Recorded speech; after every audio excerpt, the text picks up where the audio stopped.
The most underrated tool from Harbor Freight. Yeah, I know, subjective. And I also know I'm going to get a lot of hate mail from it, but that's okay.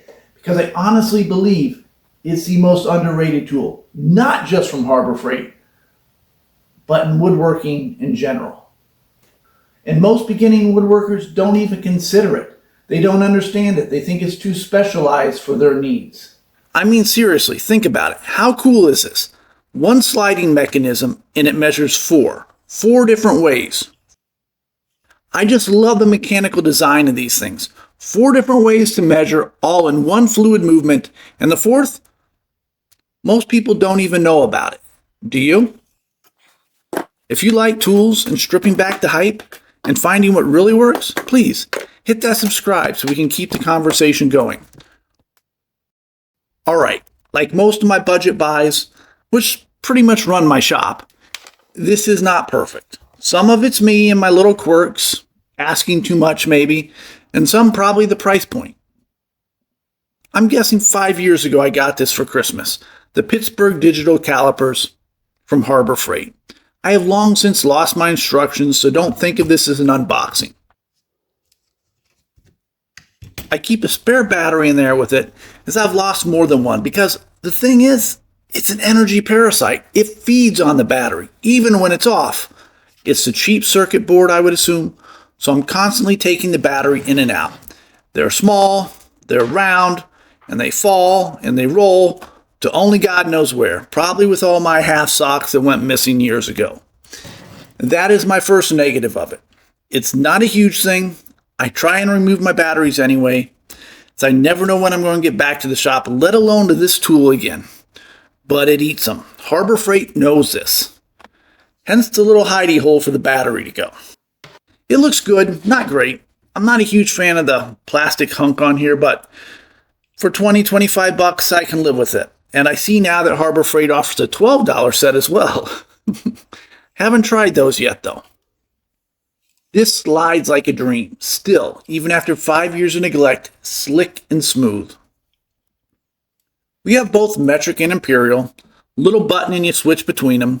Thumb screws are solid and the 0 out button. Now, my last gripe for this, if you slide too fast, it throws the numbers off. I assume again it's from the cheap electronics, so you have to close the jaws and 0 it out. This is probably you get what you pay for thing, and I get that, and I can live with it. Although, I'm leaning towards moving towards a dialed version now, which would eliminate that altogether. So, why do I think it's underrated? I think beginning woodworkers in general don't know much about them. Might think it's too much of a tool for them or far too specialized, but it does so much. And in the heat of the moment, great song, by the way. I forget half the things you can do with it as well. Number 1, the outside jaws. This is by far the most used one, and most of us get it right. Look, wood is not always 3/4 inches. It's just not. Now for rustic or beginner builds, we can probably just get away with it. But finer woods and milling your own, we need to be more accurate. Let's check this out. I think this board is 3/4 inch stock from the store, and look at that. It's all over the place.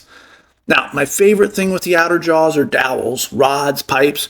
No more holding the tape and hoping you get it in the middle. Just close it up, clamp it down, and bam, no more guessing.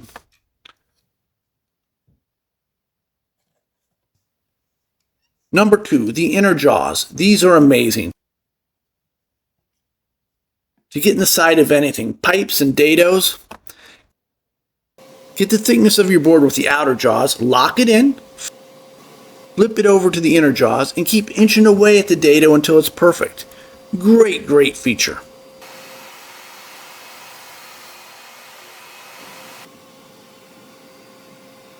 Doesn't get used as much as one though.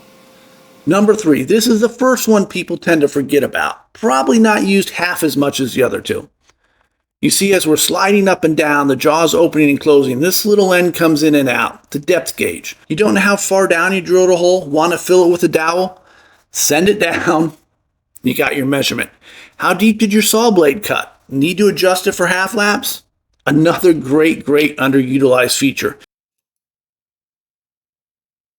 And let's be honest, it is so cool how they all work in unison. All right, number 4, the flathead.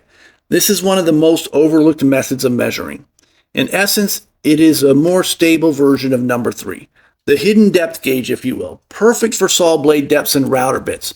Place your flathead down, then slide it up.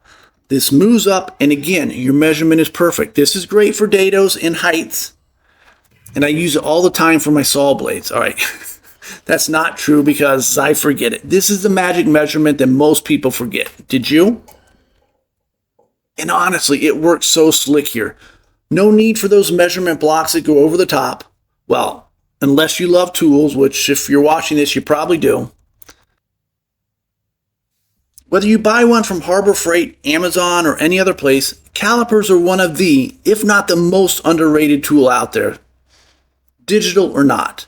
And I'm leaning towards picking up one that's not digital. I have a few likely suspects in my Amazon cart, links in the description if you want to check them out. If you've ever used calipers, digital or dial, from Harbor Freight or any other company, hit me up in the comments. Let me know your tips and tricks. What have I forgotten? This channel is about finding the next tried and true, and for that, I need you. What do you have? What works? What do you swear by? As always, thank you for watching. Please like, comment, and subscribe if you haven't already. Until the next time.